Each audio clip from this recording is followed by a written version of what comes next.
Tonight's headlines: Sussex soldier killed in Croatia. We're proud of him, say his parents. Smokers fight for the right to light up on trains.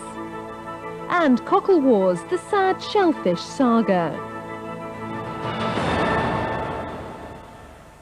Good evening. A military investigation is underway into the death of a Sussex soldier killed in a helicopter crash in the former Yugoslavia.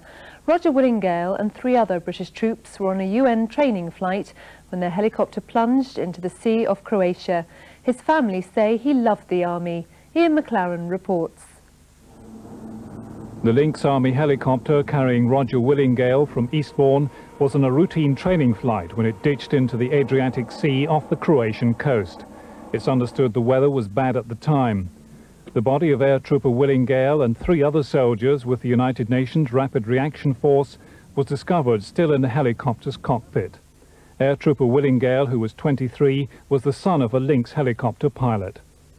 I knew full well that they would have been well trained in whatever they did. They had a considerable period of training before they went, and also undergoing training in the initial stages of deployment.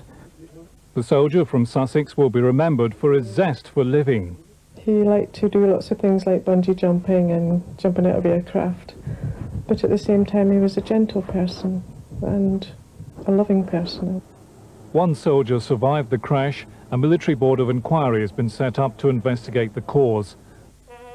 As the 24th Air Mobile Brigade marked VJ Day at Ploče, regimental flags were at half-mast in memory of the 4 British soldiers who died.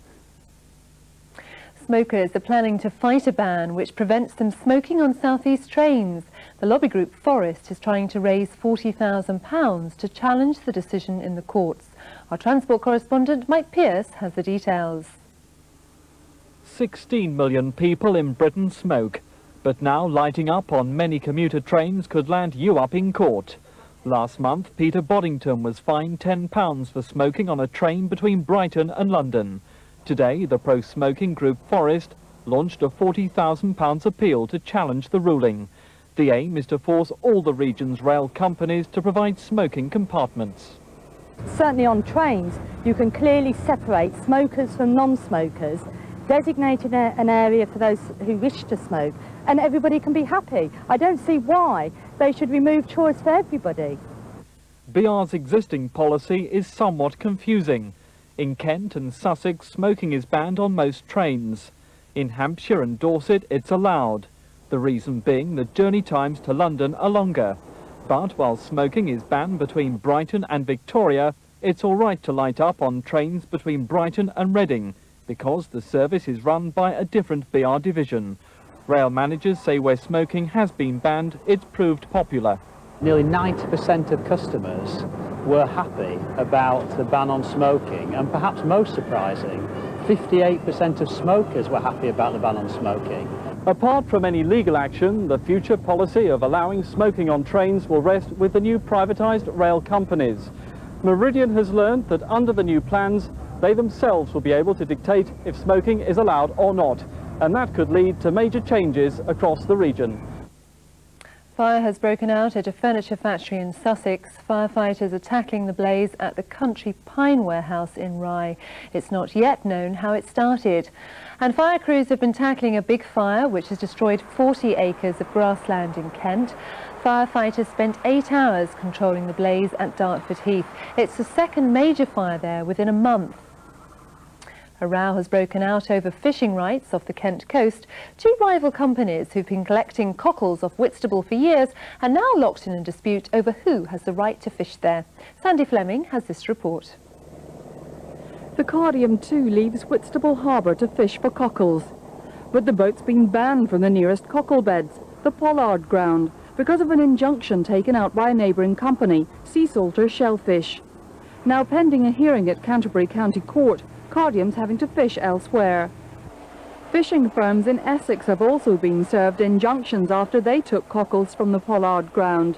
Sea Salter Shellfish says it owns that part of the seabed and no one else has the right to take cockles from it. Fish are classed as wild animals and therefore they can swim around and whoever land they swim over can then fish for them. Cockles and shellfish are different. They're fixed to the sea floor and therefore whoever land they are on has propriety in that shellfish. John Gilson bought Cardium in 1972, building it up from an old cockle business using antiquated equipment to the successful modern processing and supply company it is today. And while Sea Salter Shellfish argues it owns the freehold to the pollard ground, Cardium defends its fishing rights. I was a bit amazed really, because we've been fishing that ground for 23 years unharassed. The Leon sea fishermen have fished it generations before us. They've never had any problem up there, and we've had such a good working relationship with the Sea Salter Company that the attitude taken just really knocked me back. Now it's up to the courts to decide when the case comes up on Thursday. A car designer has abandoned his attempt to cross the channel in his amphibious vehicle. Tim Dutton's specially adapted car broke down just 5 miles from the French coast.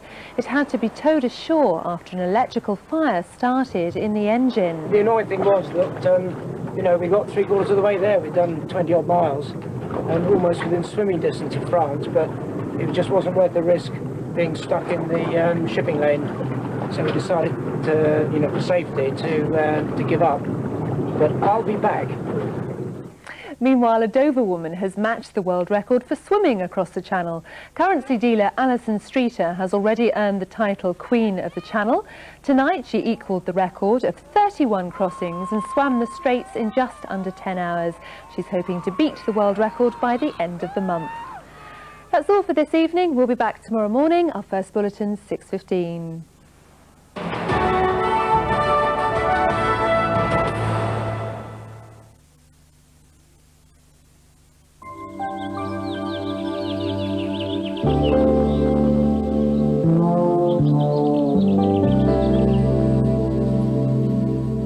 Good evening. There are definite indications that the long hot spell is going to end late in the week as low pressure introduces cold air from the north. But that's some time away. The forecast chart for noon tomorrow still shows the high pressure system keeping a very hot, dry conditions across the southern half of the country with frontal activity over Scotland and Ireland. Tonight, another humid night, a warm night, lowest temperatures around 16 Celsius. Tomorrow, hot inland up to 28 Celsius, but cooler along the coast and quite breezy with isolated gusts up to 25 miles an hour. Enjoy it while you can, because it is going to end. Good night. Here's the summary. Beauty, welcoming visitors come rain or shine.